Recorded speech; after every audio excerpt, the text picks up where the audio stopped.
daily Bible reading. This is for June 10th, 2026. So, King Shishak of Egypt came up and attacked Jerusalem. He ransacked the treasuries of the Lord's temple and the royal palace. He stole everything, including all the gold shields Solomon had made.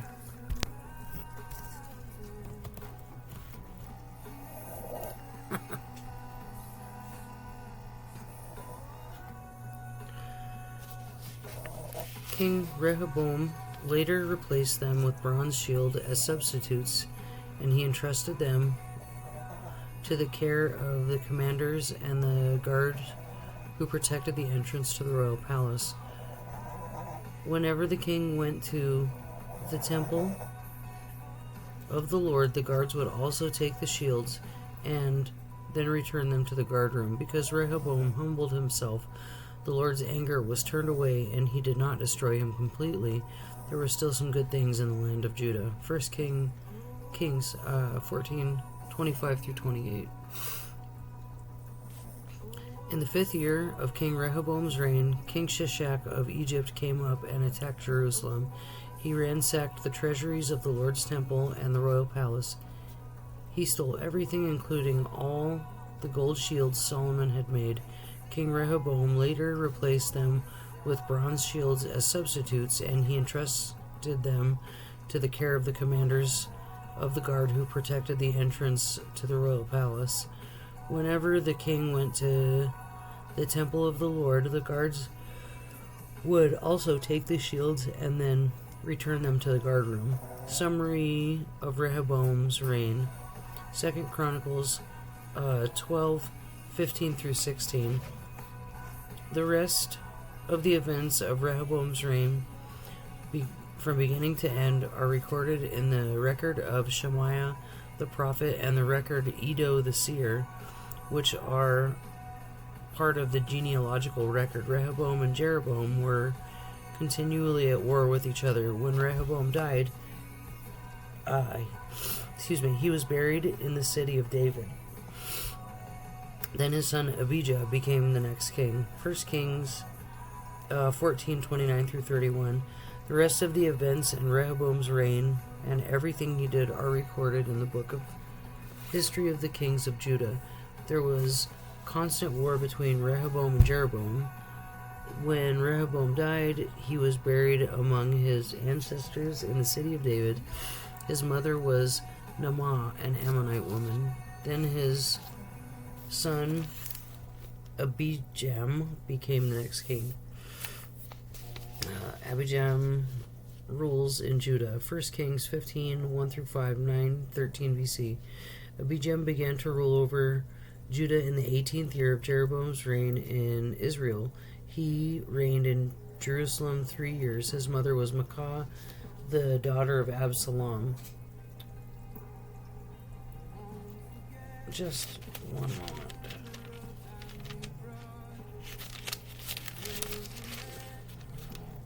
Okay, whatever. He committed the same sins as his father before him, and was not faithful to the Lord his God, and his ancestor David had been. But for David's sake, the Lord his God allowed the descendants to continue ruling, shining like a lamp, and he gave Abijam a son to rule after him in Jerusalem. For David had done what was pleasing, in the Lord's sight, and had obeyed the Lord's commands throughout his life, except the affair concerning Uriah the Hittite. 2 Chronicles 13:1 through 22. Abijah began to rule over Judah in the 18th year of Jeroboam's reign in Israel. He reigned in Jerusalem 3 years. His mother was Maacah, the daughter of Uriel from Gibeah.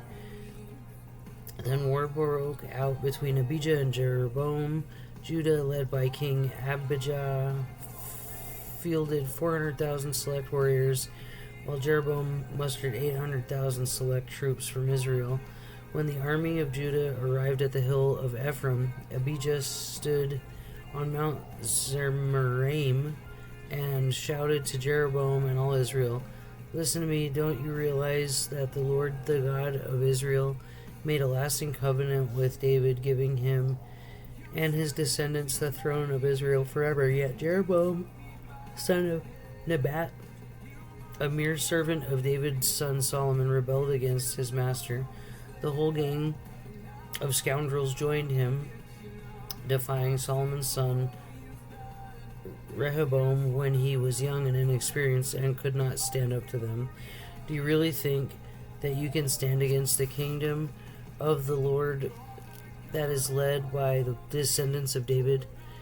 You may have a vast army. You may have those gold calves that Jeroboam made as your gods, but you have chased away the priests of the Lord, of the descendants of Aaron, and the Levites, and you have appointed your own priests, just like the pagan nations.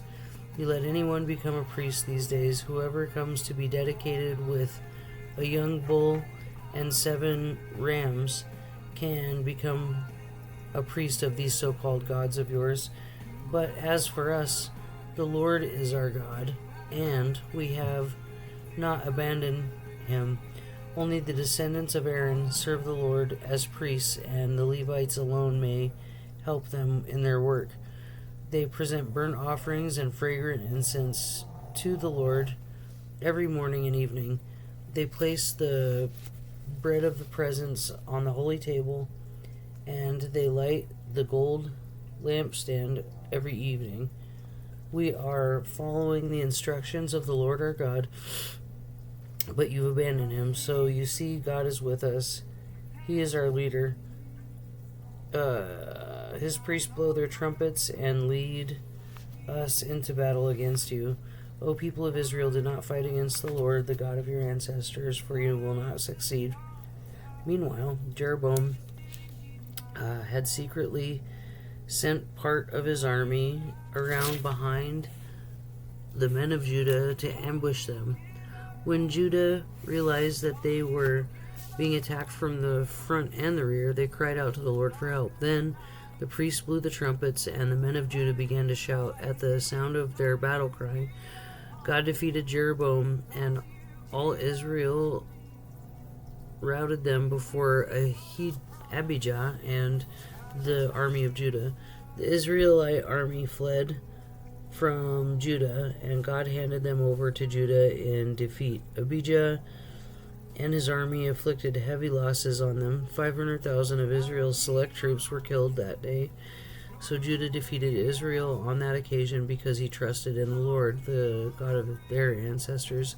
Abijah and his army pursued Jeroboam's troops and captured some of his towns, including Bethel, Jeshanah, and Ephron, along with their surrounding villages. So Jeroboam of Israel never regained his power during Abijah's lifetime, and finally the Lord struck him down and died. Meanwhile, Abijah of Judah grew more and more powerful. He married 14 wives and had 22 sons and 16 daughters. The rest of the events of Abijah's reign, including his words and deeds, are recorded in the commentary of Iddo the prophet. 1 Kings 15, 6-8. There was a war between Abijah and Jeroboam throughout Abijam's reign. The rest of the events in Abijam's reign and everything he did are recorded in the book of history of the kings of Judah. There was constant war between Abijam and Jeroboam, and when Abijam died, he was buried in the city of David. Then his son Asa became the next king. Asa rules Judah. 2 Chronicles 14, 1-8, 9, 11 BC. When Abijah died, he was buried in the city of David. Then his son Asa became the next king. There was peace in the land for 10 years. Asa did what was pleasing and good in the sight of the Lord his God. He removed the foreign altars and pagan shrines. He smashed the sacred pillars and cut down the Asherah poles.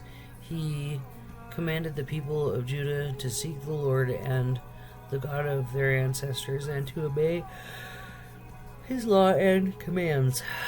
Asa removed the pagan shrines as well as the incense altars from every one of Judah's towns, so Asa's kingdom enjoyed a period of peace.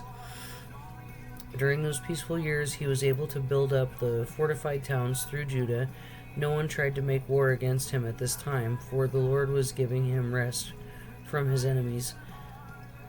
Asa told the people of Judah, "Let us build towns and fortify them with walls, towers, gates, and bars. The land is still ours because we sought the Lord our God, and he has given us peace on every side." So they went ahead with these projects and brought them to completion.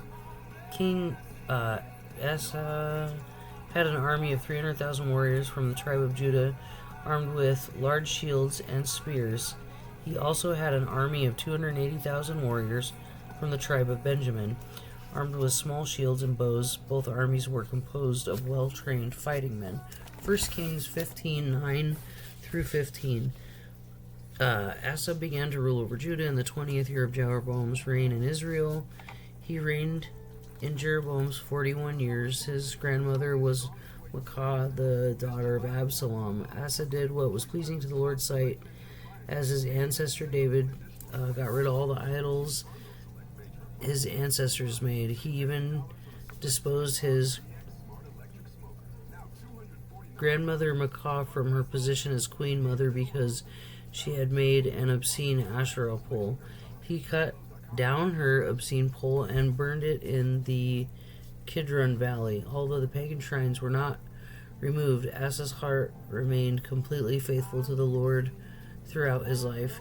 He brought into the temple of the Lord the silver and gold and various items that he and his father had dedicated.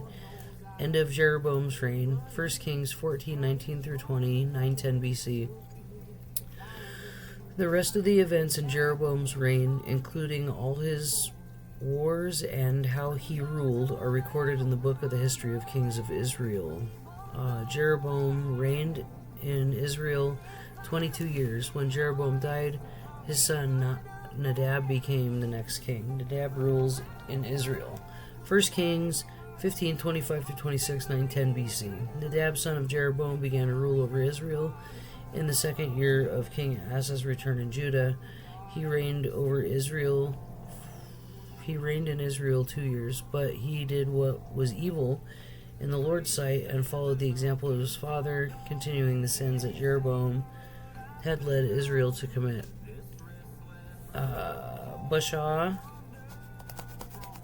Baasha rules in Israel. 1 Kings 15:27 through 34, 909 BC. Then Baasha, son of Ahijah from the tribe of Issachar, plotted against Nadab and assassinated him while he and the Israelite army were laying siege to the Philistine town of Gibbethon. Baasha killed Nadab in the third year of King Asa's reign in Judah, and he became the next king of Israel. He immediately slaughtered all the descendants of King Jeroboam so that not one of the royal family was left, just as the Lord had promised concerning Jeroboam by the prophet Ahijah from Shiloh. This was done because Jeroboam had provoked the anger of the Lord, the God of Israel, by the sins he had committed and the sins he led Israel to commit. The rest of the events in Nadab's reign and everything he did are recorded in the book of the history of the kings of Israel. There was a constant war between King Asa of Judah and King Baasha of Israel. Baasha, son of Ahijah, began to rule over all Israel in the third year of King Asa's reign in Judah. Baasha reigned in Tisra 24 years, but he did what was evil in the Lord's sight and followed the examples of Jeroboam, continuing the sins that Jeroboam had led Israel to commit. Early years of Asa's reign. 2 Chronicles 14:9 through 15, 896 BC. Once an Ethiopian named Zerah attacked Judah with an army of 100,000 men and 300 chariots. They advanced to the town of Mareshah. To Asa deployed his armies for battle in the valley north of Mersha.